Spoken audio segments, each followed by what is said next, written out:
¿Cómo nos trató la tormenta de la semana pasada? ¿Cuántos saben nadar? Bien.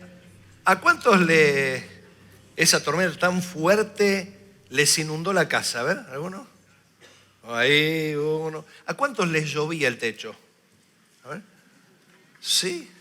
Hace muchos años había uno que decía, era una noche de invierno. Afuera llovía, adentro también llovía. Sí, ¿no? Y vos decís, ¿qué pasó? Yo pensé que estaba todo bien, pero con esta tormenta no se salva nada, ¿no? Llueve de todos lados, hasta de las paredes, llueve.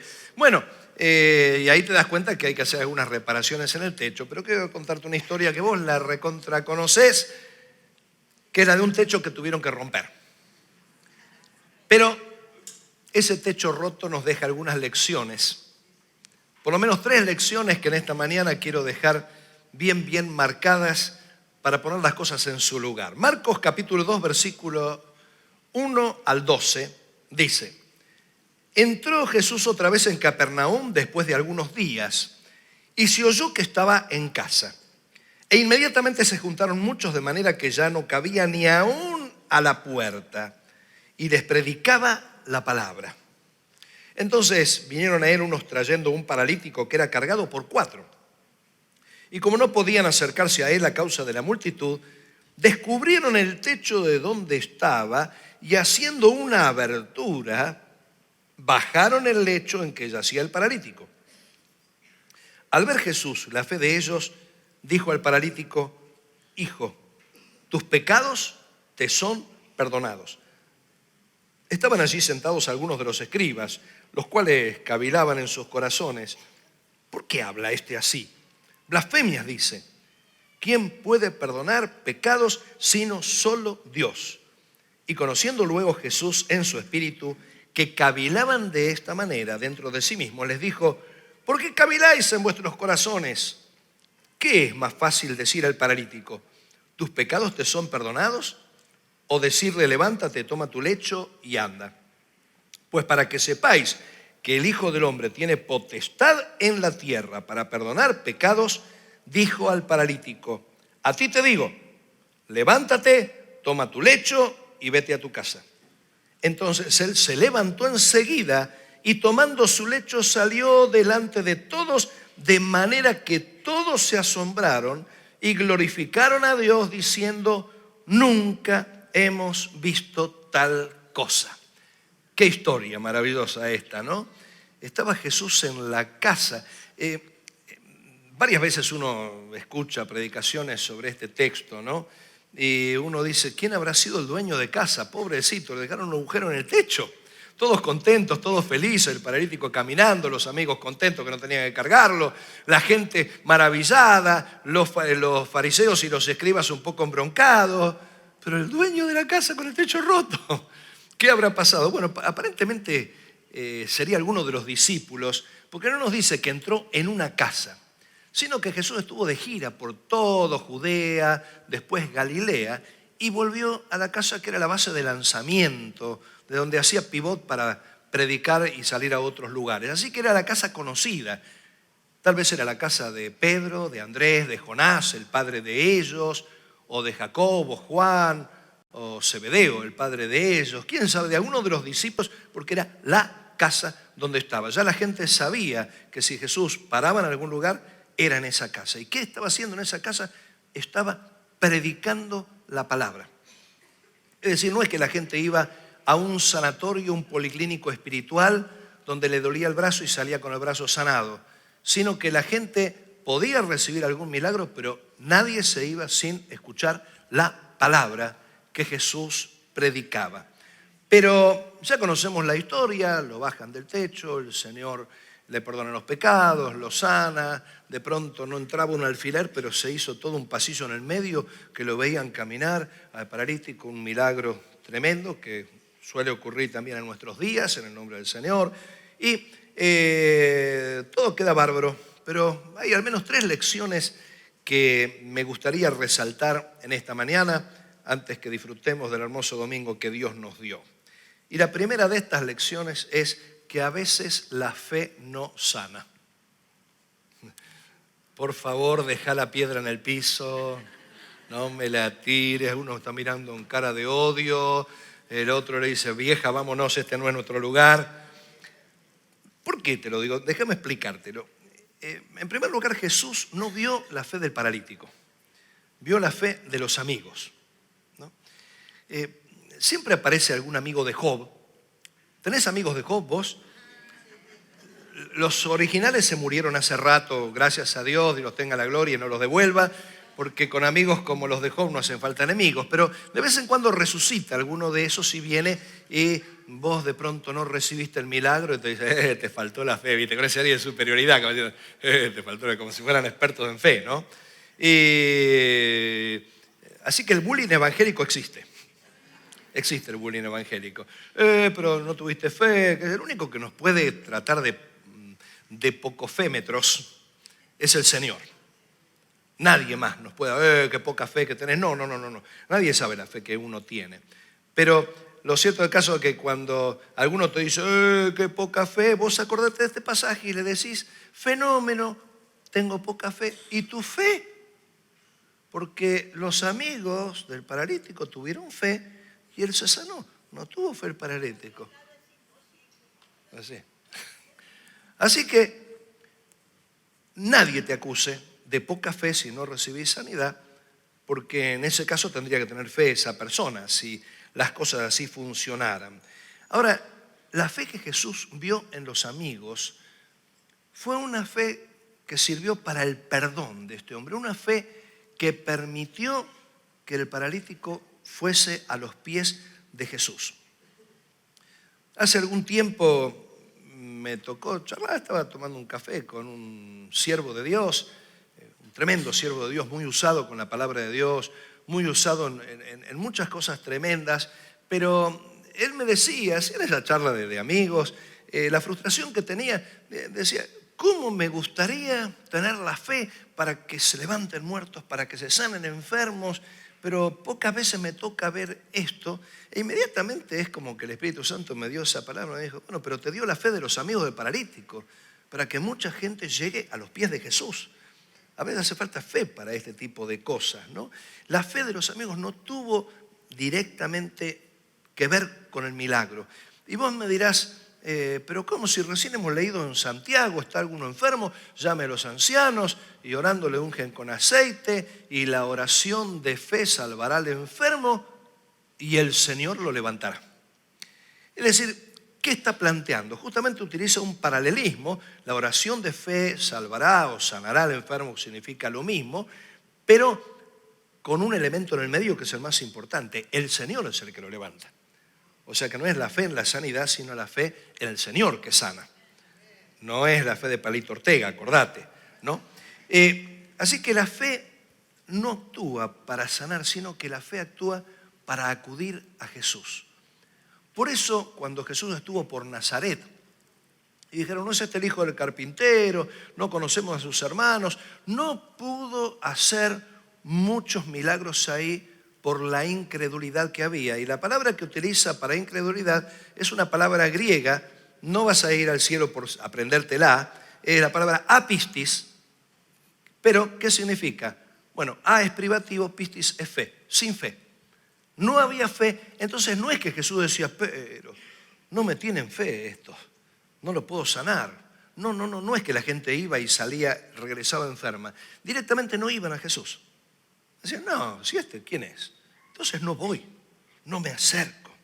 Fe es confianza, es fidelidad, es creer. Y los amigos tuvieron fe porque enfrentaron un montón de obstáculos para llegar al Señor. En primer lugar, Jesús ya había estado varias veces ahí, porque llegó a la casa y toda la gente fue. Así que las veces que habrían oído hablar que Jesús iba ahí, hacía tremendos milagros. Así que quién sabe la cantidad de kilómetros que caminaron para llevar a este hombre que era peso muerto. Costaba llevarlo.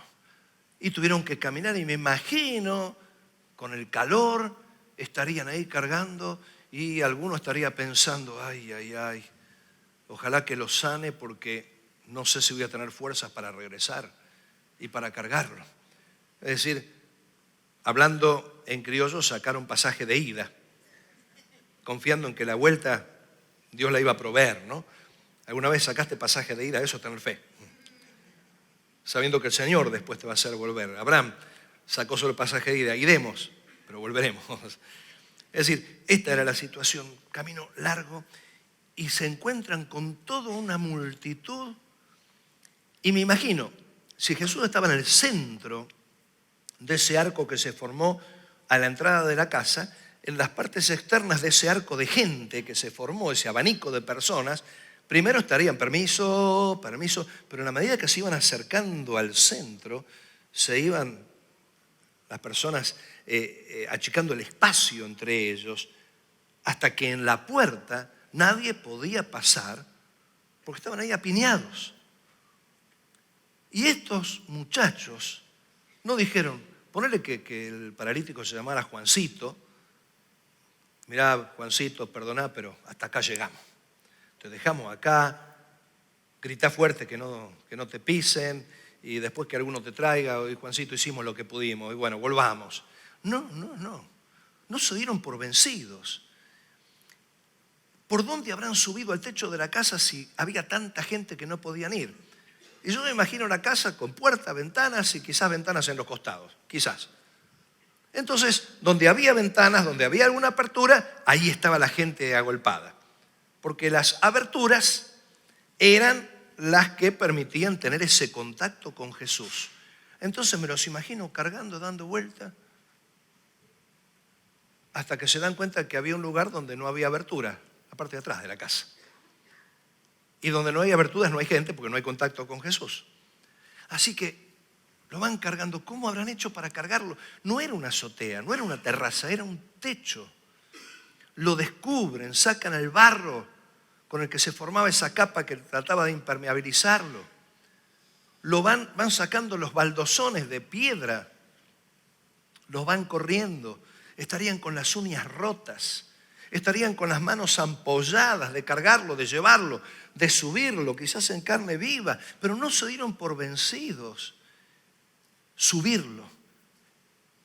Habrán escuchado los gritos y súplicas de terror del paralítico, porque cuando una persona tiene limitaciones físicas, tiene mucho miedo de perder el equilibrio, de caerse. Y más cuando está en una altura que supera la propia altura. Dice, muchachos, no, mejor no, te vamos a llevar. Y después para bajarlo. No es que abrieron el techo, ¡ahí va! No, sino que lo bajaron con tal delicadeza y Jesús vio la fe de ellos, todo el esfuerzo que hicieron. ¿Por qué algunas personas te prometen, que no conocen al Señor, te prometen, sí, voy a ir a la iglesia y no caen nunca? ¿Qué te pasó? Te esperé. Y no, viste que llovía y estaba medio feo y estaba un poquito resfriado. Y hay paro de transporte. No, y hacía mucho frío. Y no tenía plata. ¿Cuánto escucharon excusas así? Te dan excusas, ¿no? Porque presentan obstáculos. Ojo, no solo estoy hablando de los de afuera, los de adentro, ¿no? Alguno que no es generoso, decir, ¿cómo le cuesta largar un mango para el Señor? ¿No? Diezmar, no, le habla de diezmo y se manifiesta, ¿no? Larga espumarajo. Y no, porque tengo esto, porque tengo lo otro. Un montón de excusas que pueden ser tan válidas como las que hubieran presentado los amigos del paralítico. Y estaba piñado de gente, no se podía llegar. Por donde había una ventana, había gente. No podíamos. Si a duras penas pasaba uno, ¿te imaginas? Todos nosotros no podíamos. Pero cuando hay fe, se sortean los obstáculos. Cuando hay fe, hay poco lugar para las excusas. Cuando uno plantea excusas, no te enojes con esa persona, le está faltando la fe.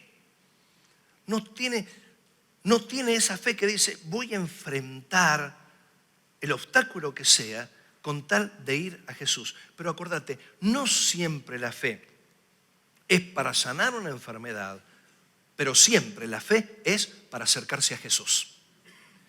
Esta fue la fe que vieron los amigos. Los amigos tuvieron la fe para llevarlo a los pies de Jesús. De ahí en más era problema del Señor. A veces nosotros nos preocupamos un poco acerca de las personas y qué hacemos y cómo. No. Vos llevar a los pies de Cristo, sortear los obstáculos y el problema, el Señor se encarga del problema. Segunda lección del techo roto. Los milagros son el documento de identidad de Dios.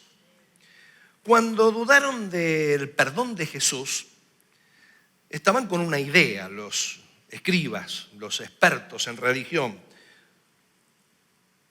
¿Cómo se atreve, cómo comete semejante atrevimiento de perdonar pecados? El pecado es una transgresión contra Dios y solo Dios puede perdonar pecados. ¿Estaba bien o estaba mal el razonamiento? Mira, te lo explico. ¿Cuántos tienen pendiente alguna multa de tránsito? A ver, levanten la mano. Oh, ajá. Silvia también. Sí, yo nunca, ella siempre. La pago enseguida, sí, antes que aumente. No, tengo que renovar el registro una vez al año, así que no tengo otra. No prescribe. Bueno, a ver, levanten la mano los que tienen multas de tránsito pendientes. Les perdono la multa. Ahora, cuando vayan al juez, no le digan que yo se la perdoné porque me va a perseguir, me va a poner los ganchos y me va a decir, bueno, ahora pagale la multa a todos los que no se la perdonaste. Es decir, nunca podría perdonarles la multa porque en realidad yo no tengo poder para perdonar y no represento en absolutamente nada, ni al municipio, ni a la provincia, ni al Estado. Entonces lo que yo puedo hacer sería una presunción y hasta podría tomarse como falsedad ideológica. Y voy preso. Así que esto era el delito del cual querían imputar al Señor. Es decir, ¿cómo puede ser que éste perdone pecados? ¿Quién es para perdonar pecados si el único que puede perdonar pecados es Dios? Entonces Jesús lanzó la pregunta que era incómoda, ¿no? ¿Qué es más fácil decirle al paralítico? Y claro, era más fácil decirle tus pecados te son perdonados. Total, de ahí hasta que en el infierno se acuerde de la mentira que le dijeron, ya estaba bien lejos el que lo decía. Es decir, vos podés decirle a alguien, sí, tus pecados te son perdonados. ¿Y cuándo se va a dar cuenta? No se va a dar cuenta. Pero decirle lo mismo, yo te digo, tu multa ha sido perdonada. Y no te vas a creer que sí, todo feliz, ya ni vas a consultar internet, tus infracciones, nada, hasta que un día te secuestran el auto, te lo lleva a la grúa, no podés renovar el registro y ahí te acordás, pero yo estoy lejos ya en ese momento, ¿no? Bueno, entonces el Señor dice, ¿qué es más fácil decir? ¿Tus pecados te son perdonados? Y sí, cualquiera lo dice, de hecho me están acusando que lo dije livianamente. Entonces, voy a decir algo más difícil. Levántate, toma tu camilla y vete a tu casa, porque esto sí exige una acción visible ante todos, exige una acción que supera a lo natural, un milagro. Y los milagros, el único que puede desafiar lo natural es Dios. Dios es el único que puede cambiar la naturaleza. Dios es el único que puede alterar la naturaleza. Así que el Señor dijo, para que sepan que yo tengo potestad, que tengo autoridad, que tengo poder para perdonar pecados, para que sepan que soy Dios, voy a realizar una acción de Dios. Y les mostró su DNI. Su DNI fue el milagro del paralítico. Ahí se sabía, Jesús es Dios. Acordate, te visita un testigo de Jehová, decirle Jesús es Dios. ¿Por qué? Porque solo Dios puede sanar. No hay nadie que pueda hacerlo. Jesús era Dios hecho carne. Por eso dice, para que sepan que tengo potestad para perdonar pecados en la tierra. y le dio esa orden y el hombre actuó. Y esto es lo interesante, el milagro validó el discurso de Jesús. ¿Cuántos saben que están en la verdad? Yo sé que estoy en la verdad. Y seguramente vos que estás en la verdad, escuchás predicar a alguien que está en la verdad y te gozás en la verdad. Pero alguna persona que no conoce la verdad, ¿cómo hace para reconocer lo que no conoce? Entonces, el Evangelio es la verdad, pero el testigo de Jehová le dijo que esa era la verdad, y el mormón le dijo que esa era la verdad, y el espiritista le dijo que esa era la verdad, y el hinduista le dijo que esa era la verdad, y el que tira buenas vibras también dijo que esa era la verdad. ¿Cuál es la verdad?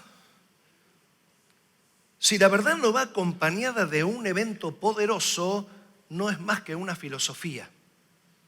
Pero esto es lo lindo, el Evangelio no es una filosofía, el Evangelio es poder de Dios, por algo Pablo no se avergonzaba, decía no me avergüenzo del Evangelio porque es poder de Dios. Jesús realizó un milagro de Dios para comprobar que era más que una filosofía y un pensamiento, era Dios actuando. Y cuando vos le hablás de Cristo a una persona, con toda confianza decile, Dios va a hacer un milagro en tu vida. Y Dios lo va a hacer el milagro en su vida. Tenés que creerlo.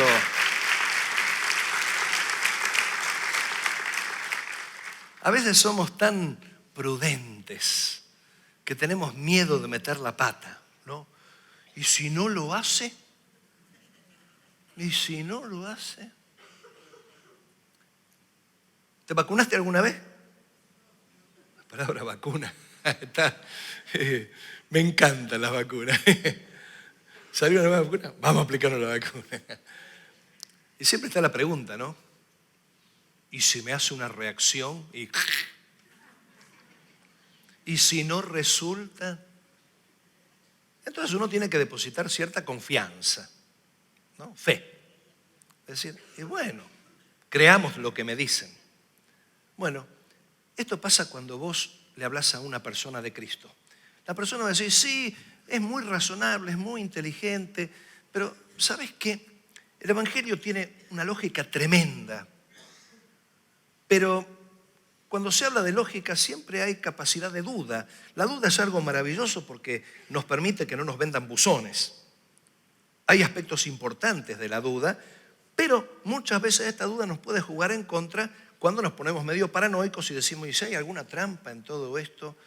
Es decir, nunca vas a convencer a una persona con puro razonamiento. El Evangelio se puede razonar y es maravilloso, pero te digo, ¿qué convence? ¿Qué toca las fibras de nuestro corazón? ¿Qué hace que uno quiera aceptar el Evangelio? El sentir el amor de Dios, y el amor de Dios se siente a través de su poder actuando en nuestras vidas. Vos ves que Dios te hizo un milagro, vos ves que Dios cambió esto, vos ves que Dios realizó lo otro y empezás a sentir un afecto especial hacia Dios, y esto hace que quieras creer lo que Dios te dice y terminás creyendo la verdad de Dios. Por lo tanto, nosotros como pentecostales no tenemos que olvidarnos que junto con la predicación del Evangelio nos siguen señales. Y estas señales seguirán a los que creen, echarán fuera demonios, pondrán las manos a los enfermos y sanarán. Si bebieren cosa mortífera no les hará daño, y uno puede comerse un asado con grasita y colesterol. No, eso ya no. Ojalá, me encantaría que llegue hasta ahí, pero no.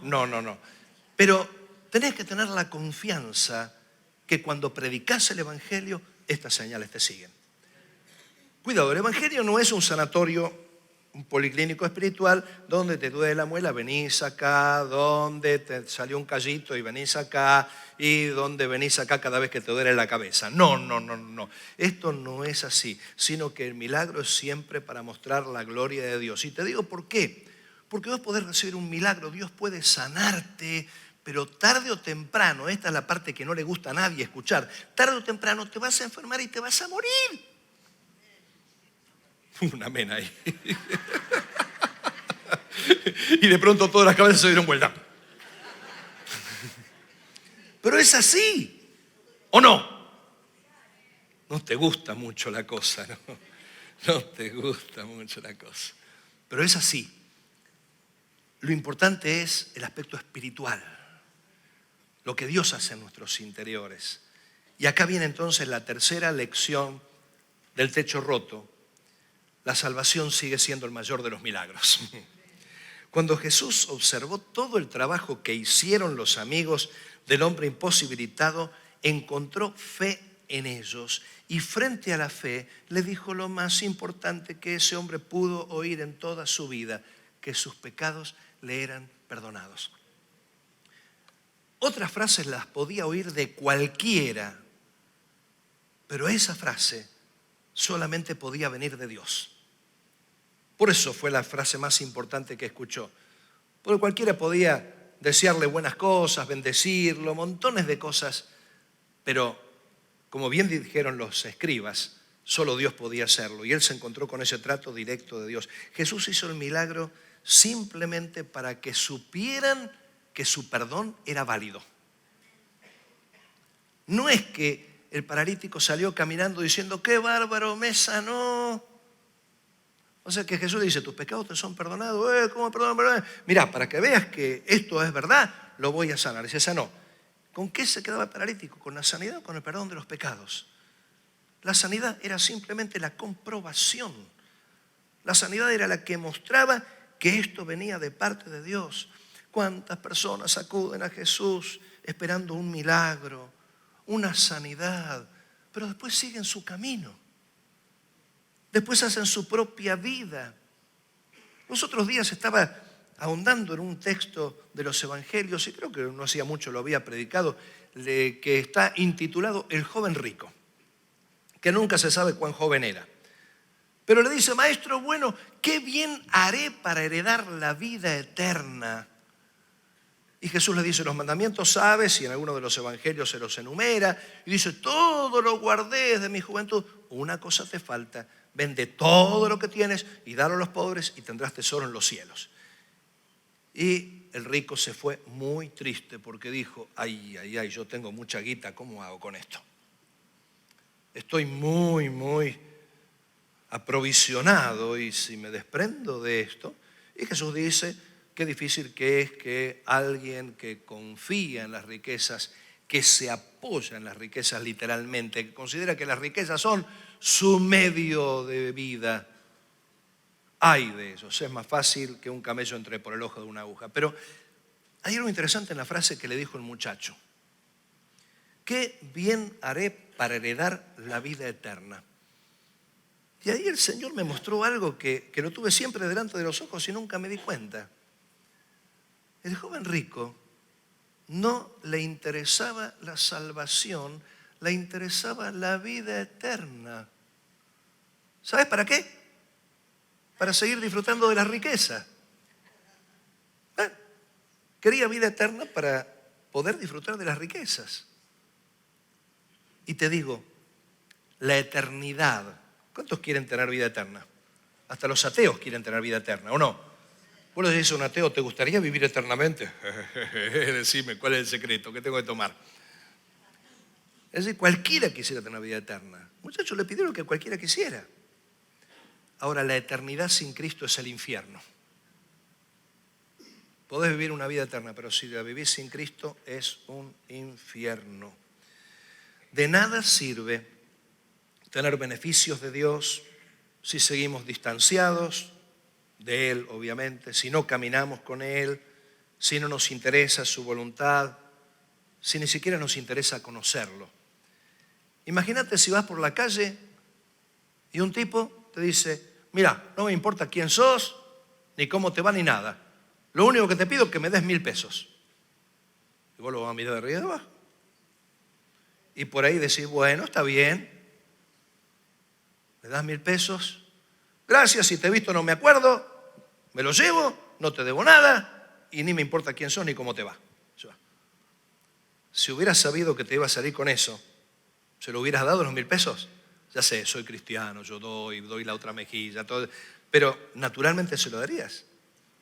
No, esa persona lo único que quería era tus 1.000 pesos y vos le importabas un rábano. Esto es lo que mucha gente hace con Dios. Ay, en las redes sociales, ¿no? Gracias por todos los que oraron, rezaron, tiraron buenas vibras, tiraron su karma. Y uno dice, a ver, ¿qué botón? ¿Cuál es la llave de la alegría? ¿Qué me importa quién es Dios? Lo que me importa es yo, lo que yo quiero recibir. Yo quiero el milagro. Y no me importa. Eso puede hacer de tu vida un mismo infierno. Vivís un poco más, pero sin Jesús. ¿Sabes para qué sirvió la fe? La fe no es para que recibas un milagro. La fe no es para que seas prosperado. La fe no es para que se restaure tu matrimonio, para que se sane tu familia. La fe no es para que el Señor te conceda un par de milagros y cosas para que estés más feliz. La fe es para que te acerques a Jesús. Y con Jesús tenemos todo. A veces nosotros seguimos esperando algo de Jesús. Y Jesús quiere que esperemos en Él. Seguimos esperando que Él nos dé algo. Y Él nos va a decir, yo ya te di mi vida. Ahora quiero que estés conmigo. Jesús no es un mozo que te sirve de acuerdo a tus necesidades. Jesús es tu Señor, es mi Señor, que quiere que tengamos una maravillosa relación con Él. Vos querés acción de Jesús, Jesús quiere relación con vos. Necesitamos verlo a Jesús de esta manera. Necesitamos dejar de pensar que la fe es la moneda de cambio para obtener lo que queremos. La fe es confianza. Y la confianza nunca debe depositarse en las acciones de Dios. La confianza debe depositarse en el Dios de las acciones. Aprender a vivir con Él. Yo no quiero una vida eterna meramente. Yo quiero una vida con Jesús. Yo no quiero milagros meramente. Solo quiero a Jesús de los milagros. En esta mañana, todo esto que dije se sintetiza en una frase. Aprende a relacionarte con Jesús. Una vez hablé con uno que se había enamorado unilateralmente de una chica. Y estaba ahí medio, ¿hay onda o no hay onda? Y le digo, ¿y la conoces? Todos los días miro su Facebook y su Instagram. Me mintió. No todos los días, a cada minuto revisaba el Facebook, se había obsesionado. Quería saber dónde estaba, en qué andaba, qué le gustaba. Quería irla conociendo cada vez más antes de tirarse en la pileta, ¿no? A no ser que tuviera obsesiones raras, enfermizas. Pero esto es lo que Dios quiere de nosotros. Que lo conozcamos, que nos interesemos en Él. En términos bíblicos, que lo busquemos. Buscad a Jehová y será hallado. Buscad y hallaréis, llamad y se os abrirá, pedid y se os dará. Necesitamos buscar más a Dios. Y vos me dirás, ¿y cómo hago para buscarlo a Dios? Para tratar de conocerlo más. Te aseguro, ni Facebook ni Instagram te van a ayudar. Pero la Biblia, cada vez que leo la Biblia, algo nuevo aprendo de Él y más me enamoro del Señor. En la oración, empiezo a hablar con Dios y mi corazón se conmueve porque siento que Dios me habla. Cuando le estamos adorando. Este jueves, el avanceador, que se pasaron todos los de adoración, multimedia, sonido, todos, tantos jóvenes que estaban a un pie del campamento, todo eso que se armó, ¿para qué? ¿Para qué? Y de pronto te das cuenta que algún peso más de gloria hay en tu vida. Algo más hay después de adorar a Dios. No sé cómo funciona. ¿Y sabes qué es lo interesante? Tu fe actúa derribando obstáculos. Y yo quisiera leer la Biblia, pero no tengo tiempo, qué sé yo, tengo que ir al oculista antes. Y yo quisiera orar, pero justo empieza a llorar el gato y qué sé yo, viste, obstáculos. No, y yo quisiera venir a la iglesia, pero tengo esto, lo otro. Y no tenés fe. Y sin fe es imposible agradar a Dios. La fe te va a hacer trepar al techo. Al que cree, todo es posible, ¿no? No hay imposibles. Estos muchachos dijeron, alguien les habrá dicho, es imposible que lleguen a Jesús. Tengo fe, es posible, hay un techo. Y a veces creemos que el imposible está en manos de Dios, a veces el imposible está en manos nuestras. Cuando estamos dispuestos a acercarnos a Jesús sin excusas, buscarlo a Él, gozarnos y deleitarnos en Él. Y lo demás va a ser añadido. Cerra tus ojos. Quiero hacer una invitación que no es para todos.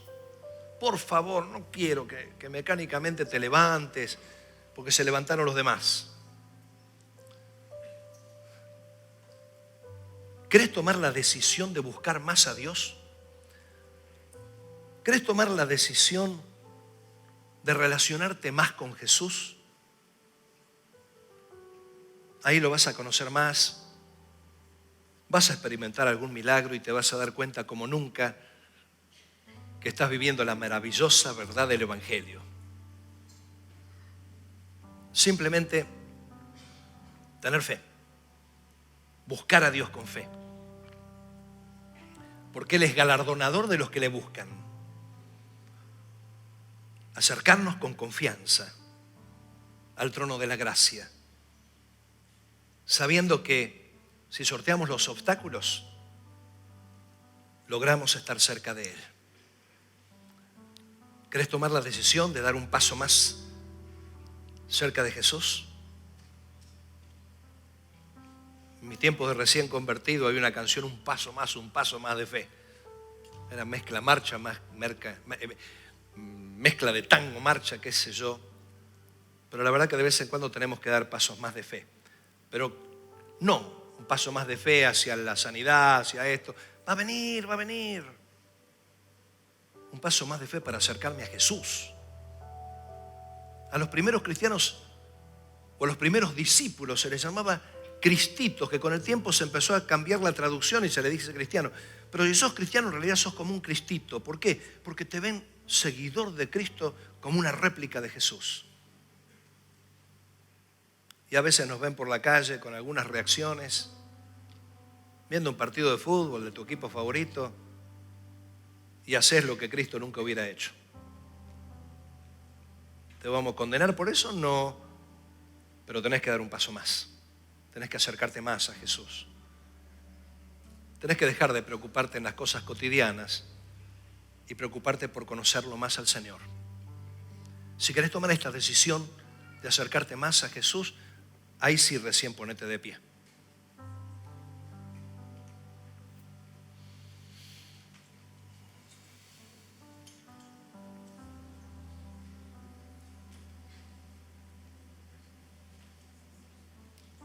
Señor, sos tan bueno. Señor, te amamos. A veces cantamos ese himno, escuchando cual María, pero queremos escucharte. Queremos vivirte intensamente, Señor. Queremos estar siempre cerca tuyo. Hoy tomamos esta decisión. Te amamos, Señor.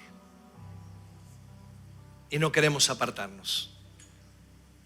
Que nuestra fe nos permita acercarnos confiadamente y conocerte cada vez más, para que de esta forma nuestra fe aumente.